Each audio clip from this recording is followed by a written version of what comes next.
Introverts, how did you meet your girlfriend? I've never been good at talking to strangers. Put me in a room full of people, and I'll find the quietest corner and stay there until it's socially acceptable to leave. So when I got on that Greyhound bus at Fort Eustis for my Christmas leave in 2013, my plan was simple: find a seat, put in my headphones, and sleep my way to Denver. The bus was packed with other soldiers heading home for the holidays, plus the usual mix of civilians who either couldn't afford to fly or were afraid of airports. I found a window seat about halfway back and settled in with my duffel bag and a paperback copy of World War Z. My buddy Marcus from my unit was sitting across the aisle and one row behind me, next to this girl with long brown hair who was maybe 22 or 23. I barely glanced at her when I sat down, just enough to notice she was pretty and way out of my league. Marcus, on the other hand, had apparently decided she was his holiday mission. For the next day and a half, I watched Marcus deploy every line he'd ever learned. He offered to buy her snacks at rest stop. He tried to impress her with stories about our training exercises. He showed her pictures of his motorcycle back home. The poor guy was relentless. She was polite about it, but I could tell she wasn't interested. She'd give him these tight smiles and one-word answers, then go back to reading her book or staring out the window. Marcus either couldn't read the signals or chose to ignore them. Somewhere in Missouri, Marcus finally got the hint and moved to a different seat near the front of the bus. I felt bad for him, but honestly I was also relieved. His constant chatter had been making it impossible to concentrate on my book. About an hour after Marcus moved, the girl surprised me by getting up and sliding into the seat next to me. "Is this okay?" she asked. "That guy was making me uncomfortable, and you seem normal." "Yeah, of course," I managed, trying not to sound as nervous as I felt. Her name was Sarah, and she was heading home to Des Moines after visiting her sister in Virginia Beach. She was a nursing student at Drake University, working part-time at a veterinary clinic to pay for school. She had this way of asking questions that actually made me want to talk, which was unusual for me. We talked through the night as the bus rolled through Illinois. She told me about growing up on a farm outside Des Moines,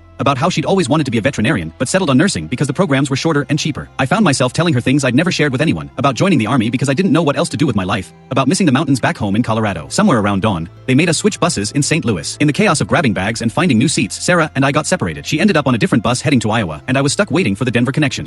I spent the next 2 hours kicking myself for not getting her phone number. I'd actually connected with someone for the first time in years, and I'd blown it by being too shy to ask for basic contact information. When they finally called my bus for boarding, I grabbed my duffel and trudged toward the gate. And there she was, standing right by the entrance like she'd been waiting for me. "There you are," she said, looking relieved. "I was worried I'd missed you." Before I could ask what she was doing there, she explained that my bus to Denver had been canceled due to a snowstorm. The next one wouldn't leave for at least 2 days. "But I changed your ticket," she said, holding up a new boarding pass. "You're coming to Des Moines with me. My mom's making Christmas cookies, and there's a Greyhound station there. You can catch a bus to Denver after Christmas." I stared at her. "You changed my ticket? Why would you do that?" She shrugged, looking a little embarrassed. "Because I like talking to you, and 2 days in the St. Louis bus station sounds awful." Those 4 days in Des Moines changed everything. Sarah's family treated me like I'd been part of the family for years. Her mom, Linda, insisted I stay in their guest room instead of getting a hotel. Her dad, Tom, taught me how to properly milk their cows and spent hours showing me around their farm. But mostly Sarah and I talked. We walked around her hometown, went to her high school basketball games, and sat up late in her parents' kitchen drinking coffee and sharing stories. By the time I had to catch my bus to Denver, I was completely gone for this girl. We did the long distance thing for 6 months while I finished my enlistment. She moved to Denver 2 weeks before my discharge date and had already found us an apartment by the time I got there. We got married 3 years later in a small ceremony at her parents' farm. Marcus was my best man, and during his speech he took full credit for introducing us, which I guess is technically true. 10 years later, I still can't believe I found someone willing to literally change my travel plans just to spend more time with me. Sometimes being an introvert works out after all.